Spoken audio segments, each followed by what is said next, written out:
First off, I want to thank the brave men and women who work behind the wall. I want to thank them on a national level because their job goes unrecognized. How do they try to turn a guard? Well, correctional officer. Sorry, I apologize. But correctional officer. How you guys doing today? It's Anthony Gangi. Welcome to another episode of Tier Talk. Today, me and Russ are going to be discussing some updates with the coronavirus, just to give people an idea of what our prisons and jails are doing to make sure that staff is safe, the inmates are safe. Basically, it's just an update. We want to get the information out there because you never know. I think there's people from the public that also need to know the measures that we're taking. Plus also a dedication to those brave men and women that are going to work every day amongst this threat.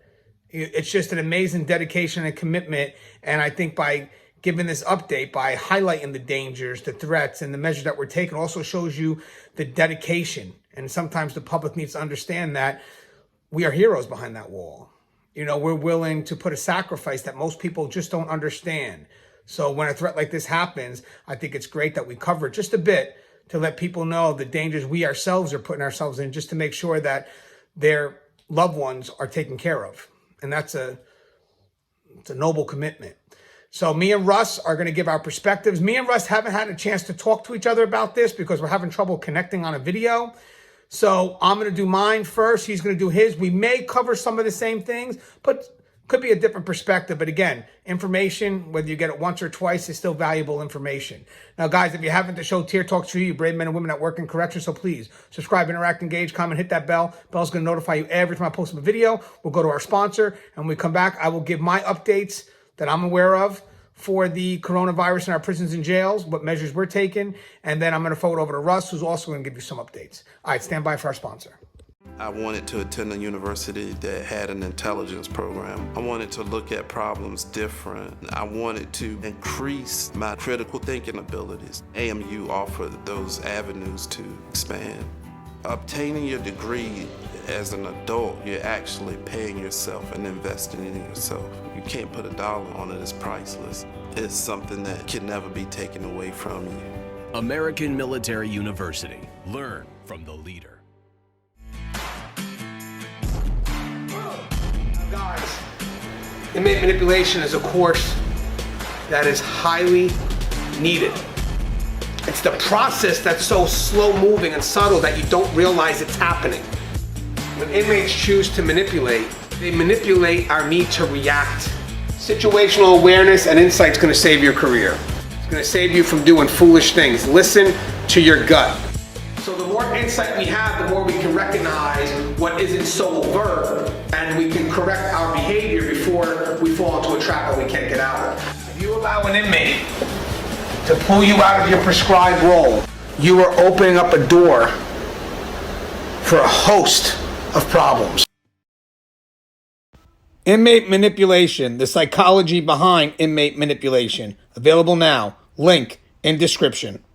Thank you guys for listening to our sponsors. So I'm going to keep this quick, but right off the bat, what do you want to do? You want to neutralize the threat. So in prisons, the biggest threat is what comes in from the outside. So basically, we only want essential staff coming in. That means we're going to eliminate probably visits, because visits is being suspended pretty much across the nation. Alaska, Texas, New York, California, Vermont, Oregon, Arizona, just to name a few. You want to eliminate that because most likely for the prison, the threats are coming from the outside. Same thing with a jail. The problem with the jails are they get people that have been arrested that have to be held. So I know places like Cuyahoga County is speeding up the hearing process. And I think that's maybe considered great for Cuyahoga County in Ohio, because if someone could have it, you're speeding it out and you're trying to get them to the prison or back to the community. But it's not really solving anything because, again, you're trying to get them to the prison or back out into the community. So we need to find a measure within your area that you can handle that instead of just kind of passing the buck.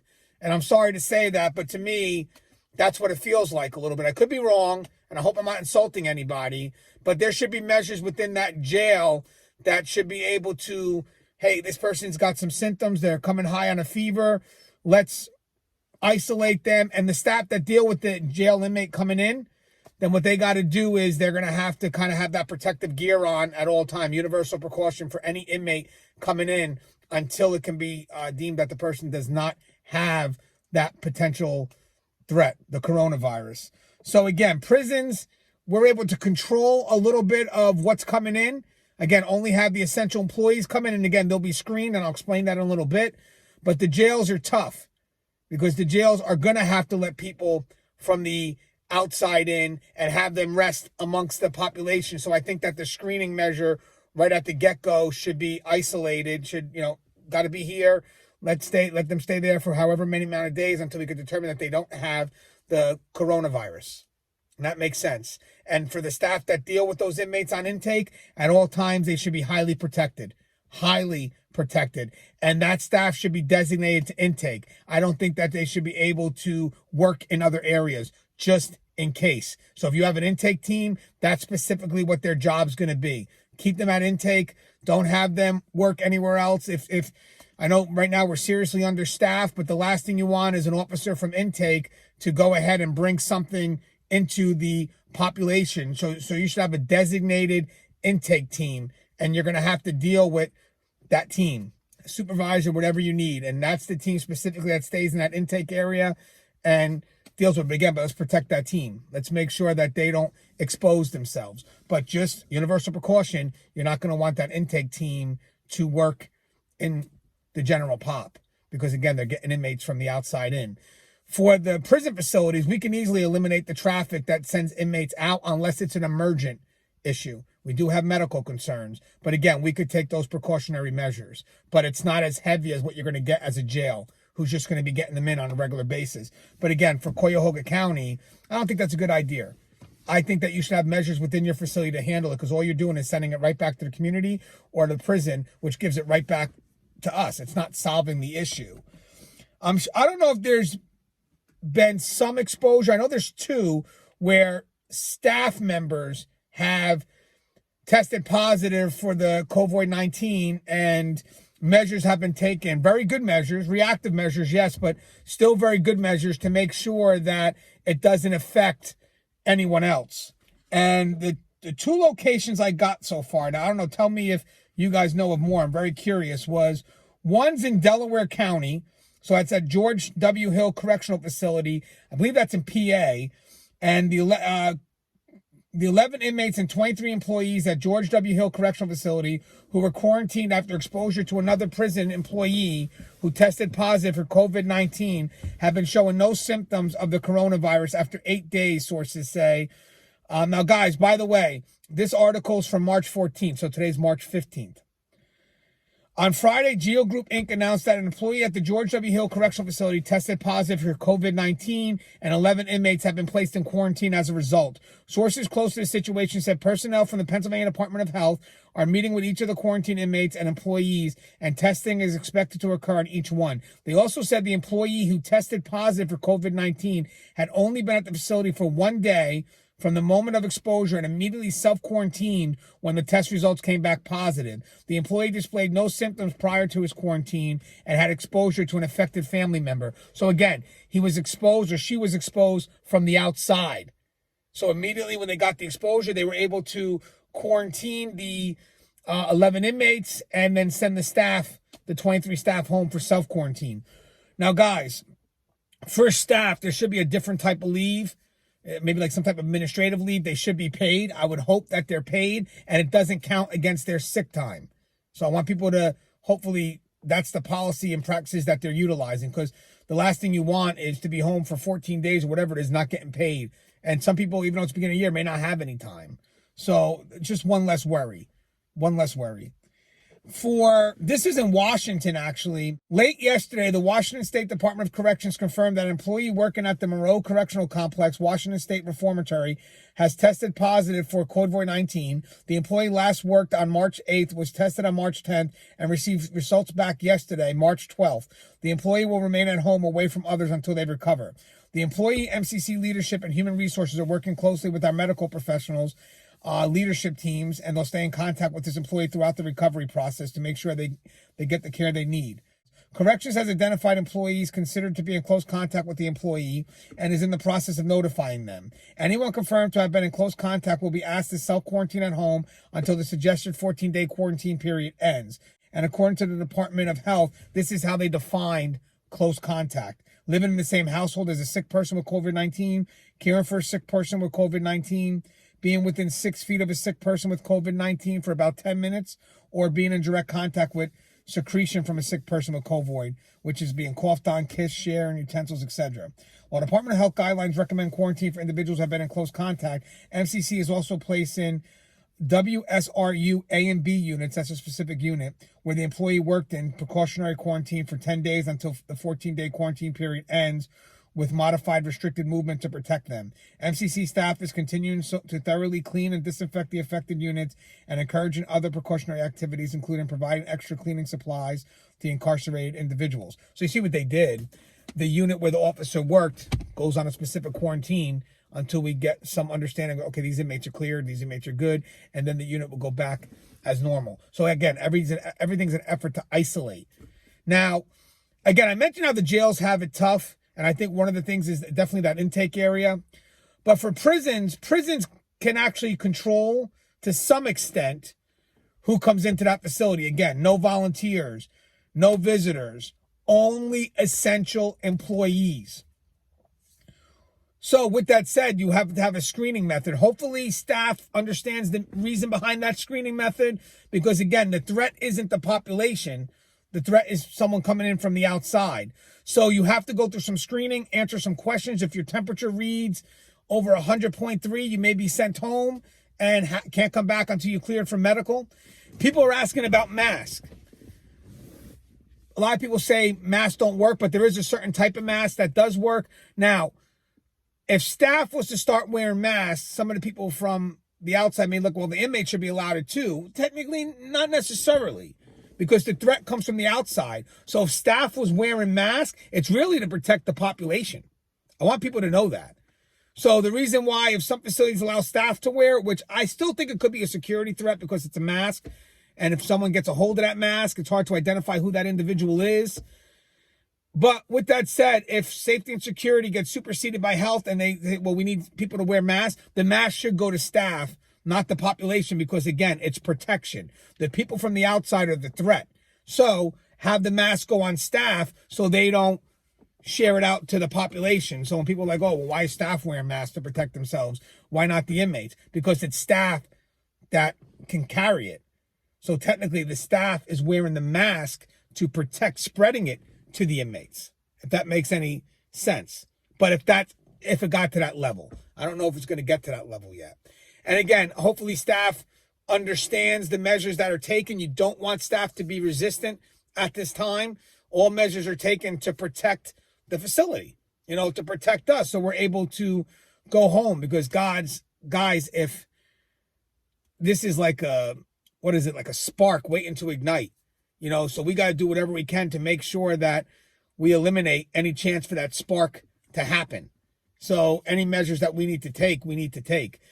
Also, when it comes to the education, we need to kind of balance that fear with what's probable, which means that we need to be in contact with our medical personnel, and we need to be sharing relevant information, and that personnel needs to be sharing it with staff, and staff needs to be sharing it, if need be, with the population. But it has to be controlled. We don't want to start a pandemonium. We have to educate, because word's going to travel. And the last thing we want is for staff who doesn't have the information to start spreading it around and causing just pandemonium. So we have to keep educating them on what reality is, and kind of break them away from the news. So if we have news giving out some extreme report, which is what they do, without any care of how that's going to affect our environment, then we have to bring the inmates back to reality. So if I feel that, and staff back to reality. So if we feel that, okay, wow, this report's a little wild, then immediately call for meetings where you can get in touch with staff and make sure staff is able to inform the population, and then we just keep things neutral. Because if we don't jump ahead of it and we wait too long, population, the staff, they're not going to trust us. So if we see those extreme stories from the news, we need to jump on that immediately with medical personnel and their experience to talk to us, talk to the population, kind of calm that down. Because right now the news is having a field day, and what they don't realize, it's affecting us. It's affecting us greatly. So we need to be able to neutralize that immediately. Also, don't forget, guys, let's keep our areas clean, have those inmate porters out, have them cleaning, keep these areas heavily sanitized, make sure you have enough bleach, enough Clorox. Also, when you're doing the screening, make sure the screenings aren't being done like in the main lobby. Make sure you do screenings just outside so no one actually has access to the facility. I know a lot of places are doing it right at the starting point, and they're limiting the entrance to the facility to 1 point. To 1 point. So basically, you're just controlling the traffic and you can't get in. So the moment you test high with that fever or you don't answer those 3 questions right, you're sent right out. I've been looking at the procedures for a lot of the different states when it comes to the screening, and that's the measure. They're putting everything into one entrance. If you want to come into this facility, this is the entrance you have to come into. Now, that may not be possible for all facilities, but if that is a possibility, you should limit access to your facility to one particular area. That definitely is key. Another question I've been getting real quick is, Gange, do you think there'll ever be a chance that they're going to quarantine us in that facility? And the only way I think they would ever do that if the threat is so great on the outside that they decide to lock us down because we don't want to be exposed to an outside threat. That's the only time I can see that happening. And at this point, I think that's rather extreme. The numbers are low still. But with that said, could it happen? Anything's probable. If the threat is so great from the outside, say, hey, you know what? We're not letting anybody from the outside in. The moment they step outside, they can't come back in. So now the staff that's inside, sorry, guys, you guys have to stay. And we'll figure out a way to rotate it so, everybody gets their proper rest and we're able to still function. That's the only time I can see them doing that. But again, it's probable. I just don't know if we're at that level or if we'll ever get at that level, which I'm hoping we don't. Because that's scary on so many levels. And real quick, just talk about essential employees. I want to just clarify what essential employees, custody, classification, because we're going to have movements going on. Inmates still have to get released, and we have to figure out how that would happen. You also have medical, mental health, maintenance, food service. That's just to name a few. These are essential. So for prisons and jails, these are people that are coming out that have to come back in. So again, these are a lot of people. So the threat increases. But again, we need those screening measures at least to act on universal precaution. But nothing's 100%. Nothing's 100%. Hey, Russ, what's your thoughts? Hey there, Tier Talk fans. Russ Hamilton here from Keepers of Chaos. So, anyway, wanted to do a quick video here. Going to do this in collaboration with Anthony. Got a lot of things going on out there across the country. Of course, the big topic and what this topic is going to be about, the coronavirus. So, anyway, hope everyone out there is going to stay safe. I hope no one gets this bug. This is one of those things. It's going to take a while for us to get to the other side of this. Rest assured, I think we're pretty much going to come out okay on the other end. Seems like if we're staying healthy, if we don't have breathing problems, that sort of thing, that everyone seems to recover in pretty short order. The problem that we're going to have at the facilities and stuff is keeping the panic down amongst the inmates. This is a situation where you guys need to be focusing on getting information to them. Now, that can take several different ways. First of all, you need to be reading up on the training that your specific facility is giving you so that you can answer questions. Another thing, if you have a television system that can play the right DVD, maybe you'll have to, maybe you guys might have to produce it. Maybe it'll be something that you can get from your state or local agencies. We really want to tamp down on the rumor. We really want to tamp down on the panic. So be sure to educate these inmates about it and what they can do to stay safe. If you give them measures that they can actually put into place by, cleaning their area, by washing their hands, by giving them the things that they think that they need to feel safe, we can potentially, stop some serious incidents from happening. I hearken back to 1993 at the Lucasville prison. Now, part of that riot that happened in which an officer lost his life, Vallandingham was his name, just off the top of my head. Part of that started over TB testing. And this TB testing, there's been a couple different versions of it that have been around, but there were some Muslim inmates that thought that there was a pork product in the testing measures, and that led to a lot of tension. And then we saw what happened after that. So believe me when I say, that knowledge and training, and I'm talking about, knowledge and training that we're dispensing to the inmates, it's invaluable. We have to do that because this thing could drag on for quite a while. So when you see, the bullet points and your little training things that are coming out at your particular facility, I've seen a few of those, and a lot of them just hardly mention the inmates at all. So you need to tip your admin staff up to that. Hey, we do need to focus on the inmates. We have all these policies and procedures, but you know what? If we go in there and we give them the knowledge and we try and stop some of these rumors. I mean, if an inmate's asking you about something and you've trained yourself and you know what the right answer is to give him, we can keep a bunch of that down. Now, as far as things are going across the country, Washington State had an officer I know that tested positive for it. Right now, it seems pretty much like most visiting has been stopped. Seems like some of the more like county facilities that have nothing but non-contact visiting, some of them are keeping on, but we just don't know yet. But I think for the most part across the country, the Federal Department of Corrections, they've shut down their visiting now.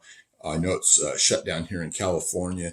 Seems like most places are going to a thing where they're going to scan employees on the way in. They're going to probably take their temperature with a temporal scanner. And seems like the cutoff for having any sort of fever or anything, if it's only a fever, is going to probably be about 100, 100.3, I've heard in a couple of cases like that. So it's just a matter now of, we got to carry on. We got to push forward and do the right things to get this thing behind us. Jails, they seem like they're probably going to have it worse because they're going to have much more intake than a prison does. In a prison setting, which is what I'm really mostly used to, is you're able to control that population. Yeah, you can do transfers. You don't really usually have an intake scenario unless you're that type of institution that does that. So if they're coming at you directly, from a jail, chances are that right now, probably you're not going to get too much in the way of infected. But as this thing goes on, the chances are going to increase. Anyway, I'm wishing each and every one of you, the best possible outcome in this. We're going to have to persevere. All right. So anyway, on Tier Talk and on Keepers of Chaos both, we're going to keep this kind of stuff coming. You guys, let us know what your facility is. Give us a little clue up there. Tell us what's happened in the way of visiting. Tell us what's happening in the way of training. Tell us what's happening in the way of teaching these inmates what this virus is all about. And let us know how it's going out there. That will allow us to do more videos like this and take some of your ideas and some of your answers and concerns and pass them on throughout this great nation and the world, as it were. This is Russ Hamilton. I'm signing off. Stay safe, stay frosty, stay aware.